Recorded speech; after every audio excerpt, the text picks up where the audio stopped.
হাসনাবাদের দিকে নজর রাখবো। হাসনাবাদে অবৈধ নির্মাণের অভিযোগ।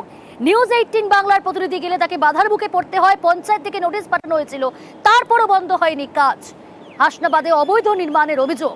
স্বপন মণ্ডল এই নির্মাণ মালিক, তার বিরুদ্ধে অভিযোগ এবং তাকে পঞ্চায়েতের তরফ থেকে নোটিশ পর্যন্ত পাঠানো হয়েছে, তারপরও সে কাজ বন্ধ করেনি।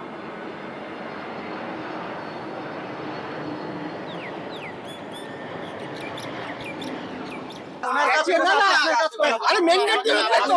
আচ্ছা মেন গেট দিয়ে ঢুকবেন তো? মেন গেট দিয়ে? হ্যাঁ মেন গেট দিয়ে। কোথা দিয়ে ঢুকবো সেটা আপনার কাছে বলবো। 100 বার অবৈধ কাজ করলে সেখানে সেখানে আপনাকে ঢুকতে পারে না। অবৈধ কাজ করলে এটা টুকুর কেন বললাম? আমি জানি একদম পরিষ্কার ছবিতে আছে। ছবিতে পরিষ্কার ছবিতে আছে। আমি তো আপনি নিজে দেখুন। সরাসরি রয়েছে আমাদের সঙ্গে প্রতিনিধি অনুপম স্বপন পাল, যাকে ইতিমধ্যেই নোটিশ পাঠিয়েছে পঞ্চায়েতের তরফ থেকে।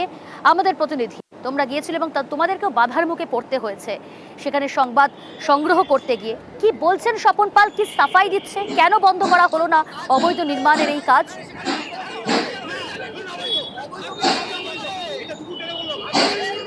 দেখো প্রিয়াঙ্কা, প্রথমে বলে রাখি, এই যে হাসনাবাদের ভেবিয়া পঞ্চায়েতের একদম উল্টো দিকে যে স্বপন পাল, সেই স্বপন পাল তার পুকুর ভরাট করে অবৈধ নির্মাণ করছিল এবং পঞ্চায়েতের থেকে কোনো রকম পারমিশন তিনি নেননি। এই খবর আমরা 4 এপ্রিল করি এবং তারপরে কিন্তু পঞ্চায়েতের তরফ থেকে তাকে নোটিশ পাঠানো হয়, তাকে কাজ বন্ধ করার নির্দেশ দেয়।